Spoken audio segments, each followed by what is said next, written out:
आज की इस वीडियो में आपका स्वागत है। आज हम बात करेंगे कुंभ लगन में राहु कैसा प्रभाव देता है।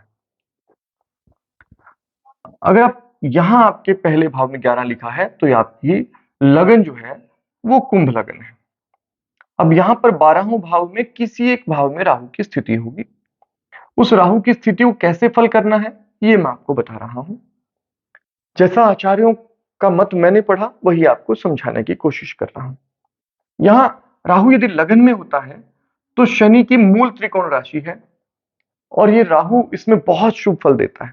तो अगर यहां पर राहु बैठा है तो मान लीजिए कि जैसे ही दशांतर दशा आएगी बहुत अच्छा फल देगा। ऐसे व्यक्ति का स्वभाव बहुत अच्छा होता है, ऐसे व्यक्ति में प्रभाव बहुत होता है, अभिव्यक्ति बहुत अलग तरह की प्रभावशाली अभिव्यक्ति होती है।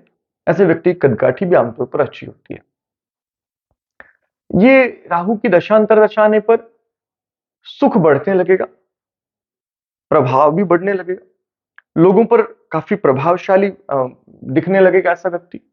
साथ ही साथ उसके संतान के सुख में वृद्धि होगी, शिक्षा के लिए अच्छा रहेगा ये राहु की दशांतर दशा में। और साथ साथ संतान शिक्षा के साथ उसका जो एक तरह से ओवरऑल शैक्षणिक स्तर है उसमें भी वृद्धि हो जाएगी।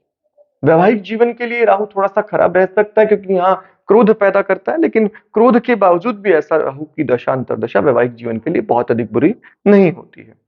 फिर अगर हम बात करते हैं कि नवम भाव में राहु की पूर्ण दृष्टि, तो यहाँ राहु की भाग्य के लिए बहुत अच्छा, भाग्योन्नति होने लगती है दशांतर दशा में। पिता के साथ संबंध अच्छे रहते हैं ऐसे व्यक्ति के। धर्म के साथ जो एक समझ होती है धर्म की, वो ऐसे व्यक्ति की बहुत अच्छी होती है। तो कुल मिलाकर ये दशांतर दशा में बहुत शुभ रहने वाला है। अगर हम बात करते हैं यहाँ पर राहु बैठा है और यहाँ पर राहु कभी भी बहुत शुभ प्रभाव नहीं देता है, वाणी में कठोरता पैदा करता है, धन के लिए बहुत शुभ नहीं माना जाता। यहाँ पर राहु बैठकर कर्ज को बढ़ाता है, यहाँ पर राहु बैठकर रोग में वृद्धि करता है, यहाँ पर राहु जो है बाधाएं और संघर्ष पैदा करता है और साथ साथ काम में भी वह डिस्टरबेंस को बढ़ाता है। अब अगर राहु यहाँ बैठा है किसी के, यहां पर मकर कुंभ लगन में मेष राशि में राहु भी अच्छा फल देने वाला नहीं होता है। ये भाई बहनों के साथ संबंध को समस्या पैदा करता है। ऐसा व्यक्ति विकृत रूप से साहसी हो जाता है। फिर वैवाहिक जीवन के लिए राहु बहुत खराब होता है। जैसे इसकी दशांतर दशा आती है, पत्नी के स्वास्थ्य पर बहुत विपरीत प्रभाव डालता है, पत्नी के साथ संबंध में बहुत विपरीत प्रभाव डालता है। यहाँ पर सप्तम जो है, इसकी सप्तम दृष्टि जो है वो भाग्य पर पड़ती है, तो भाग्य में बाधाएं पैदा करता है, पिता के साथ संबंध को अच्छा नहीं रहने देता, धर्म की समझ को समस्या पैदा करता है और साथ साथ जो है ऐसा व्यक्ति धर्म पर कभी कभी अनास्था भी जताने लगता है। और यहाँ जो है अगर यहाँ देखें तो इसकी आय को बहुत बुरी तरह प्रभावित करता है। बड़े भाई बहनों के साथ भी संबंध को बहुत अच्छा नहीं रहने देता दशांतर दशा में, तो उनके साथ या तो स्वास्थ्य समस्या आने लगती है या उनके साथ संबंध बिगड़ने लगते हैं। मतलब बड़े भाई बहनों के साथ छोटे भाई बहनों पर बुरा प्रभाव पड़ता है राहु की दशांतर दशा में। अगर हम बात करते हैं राहु यहां बैठा है, अब अगर शुक्र की स्थिति अच्छी है तो यहां पर राहु बहुत शुभ माना जाता है। राहु की उच्च राशि है, यहां पर बैठने पर राहु क्या होगा, भूमि वाहन मकान का सुख बढ़ा देगा, माता के साथ संबंध को अच्छा करेगा। जैसे इसकी दशांतर दशा आएगी ओवरऑल ऐसे व्यक्ति की संपत्ति में वृद्धि होने लगेगी। फिर साथ साथ क्या होगा कि पंचम दृष्टि जो है उसकी दुख पर पड़ेगी, दुख कम होने लगेंगे, संघर्ष कम होगा, अड़चने हटने लगेंगी दशांतर दशा में, काम में उन्नति होने लगेगी और साथ साथ देखते हैं तो उसका खर्च भी कम होने लगेगा और विदेशी संबंध से काफी लाभ ऐसे व्यक्ति को इस दशांतर दशा में हो सकता है। अगर राहु यहां बैठा है मिथुन में, ये भी राहु की उच्च प्रभाव देने वाली राशि मानी जाती है। अगर बुध की स्थिति भी कुंडली में अच्छी हो तो यहां बैठा हुआ राहु भाग्य की दृष्टि से अच्छा होता है, शिक्षा के लिए अच्छा होता है, संतान के लिए अच्छा होता है, पिता के साथ संबंध के लिए अच्छा होता है। पंचम दृष्टि देखिए तो पांचवी दृष्टि डालेगा वो पिता पर, भाग्य पर, तो पिता और भाग्य के लिए भी बहुत अच्छा हो जाएगा। फिर साथ में अगर हम देखें तो उसकी सप्तम दृष्टि जो है वो आय पर पड़ेगी, इनकम में वृद्धि करेगा, बड़ी भाई बहनों के साथ संबंध में लाभ देगा और साथ में वो स्वभाव के लिए, स्वास्थ्य के लिए, सुख के लिए बहुत अच्छा होगा। तो ऐसे राहु की जब भी अंतर्दशा आती है, दशा अंतर्दशा आती है तो उन्नति कारक रहती है।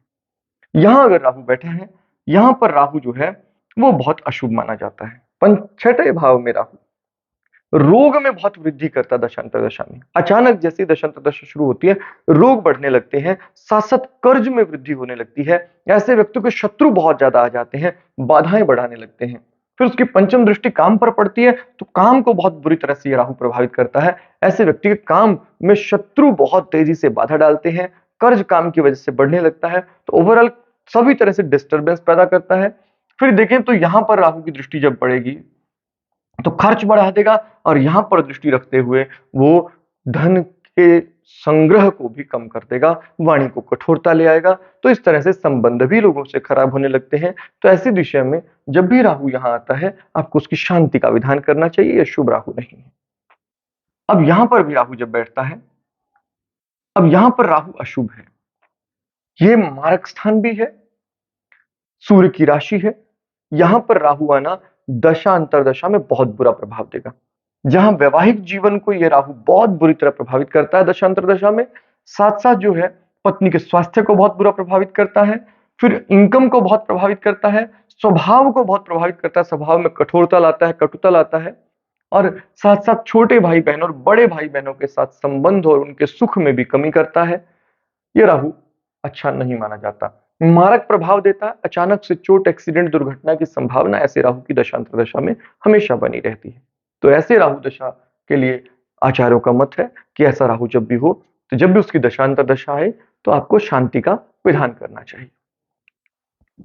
अगर यहां पर राहु, यहां पर अष्टम भाव में भी राहु शुभ फल नहीं देता है। यहां पर बैठा हुआ राहु दशांतर दशा में बाधाओं को बढ़ाता है, अड़चनों को बढ़ाता है। दुख और संघर्ष थोड़े बढ़ने लगते हैं। तो ये राहु स्वास्थ्य की दृष्टि से और संघर्ष की दृष्टि से अशुभ प्रभाव देने वाला राहु माना जाता है। अगर राहु यहां बैठता है और शुक्र की कुंडली में स्थिति अच्छी हो, तो यह राहु बहुत शुभ होता है। यहां पर बैठकर राहु जहां भाग्य के लिए बहुत अच्छा होता है, पिता के साथ संबंध के लिए बहुत अच्छा होता है, धर्म की समझ के लिए बहुत अच्छा होता है, वहीं उसकी पंचम दृष्टि शरीर पर पड़ती है, तो ये शरीर के लिए बहुत अच्छा होता है, स्वभाव के लिए बहुत अच्छा होता है, प्रभावितता के लिए बहुत अच्छा होता है और एक तरह से ओवरऑल जो मेंटल डेवलपमेंट होती है उसके लिए बहुत अच्छा होता है। फिर छोटे भाई-बहनों के साथ संबंध को भी दशांतर दशा में ठीक करता है, उनसे लाभ पहुंचाता है। साहस ऐसे व्यक्ति में बड़ी संयमित तरीके से साहसी होता है और जैसे ही दशांतर दशा आएगी, शिक्षा, संतान और बौद्धिक स्तर में बहुत उन्नति दिखाता है। तो ये दशांतर दशा बहुत अच्छी मानी जाती है। ये बहुत अच्छे प्रभाव देने वाली दशा होती है।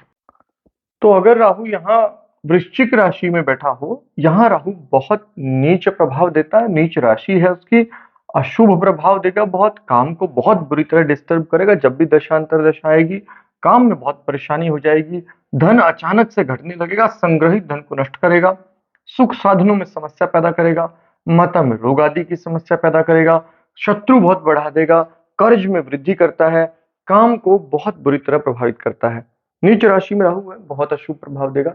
यदि मंगल अशुभ हुआ, तो यह प्रभाव और ज्यादा मात्रा में बढ़ जाएगा, अशुभता। अगर राहु यहाँ है, यह भी राहु की नीच राशि मानी जाती है। फिर साथ ही साथ यहाँ 11वें भाव में राहु है। यहाँ पर राहु की दशांतर दशा आने पर आय को बहुत अस्थिर कर देता है। तो यहाँ भी राहु शुभ नहीं माना जाता। अगर राहु यहाँ बैठा है दशम भाव में, यहाँ पर राहु विदेश के लिए बहुत अच्छा होता है। अगर कुंडली में शनि की स्थिति बहुत अच्छी हो, दशांतर दशा में विदेश जाकर बसना अगर कोई व्यक्ति चाहता है, तो उसके लिए ये राहु शुभ प्रभाव देने वाला होता है। किंतु अन्य प्रकार से राहु अच्छा नहीं होता, दशांतर दशा आने पर खर्च बढ़ जाएगा। साथ ही साथ छोटे भाई-बहनों के साथ संबंध को प्रभावित करेगा। पंचम दृष्टि जो है इसकी माता पर पड़ेगी। माता पर पड़ेगी तो माता के स्वास्थ्य को प्रभावित करेगा दशांतर दशा आने पर। सुख साधनों में थोड़ी-सी बाधाएँ, अड़चनें बढ़ जाएँगी, थोड़ा-सा बार-बार शत्रु परेशान करने लगेंगे और बाधा, संघर्ष थोड़े वृद्धि करेगा। अड़चनें ज़्यादा आने लगती हैं ऐसी राहु की दशा में, खर्च नियंत्रण में नहीं होता है। तो यहाँ पर ये मैंने फल बताया आपको, विद्वानों का, आचार्यों का जो मत है कि कुंभ लग्न में राहु होगा तो कैसा फल देगा, ये बताया मैंने। अगली वीडियो में हम बात करेंगे मीन लग्न में राहु कैसा फल देता है। धन्यवाद।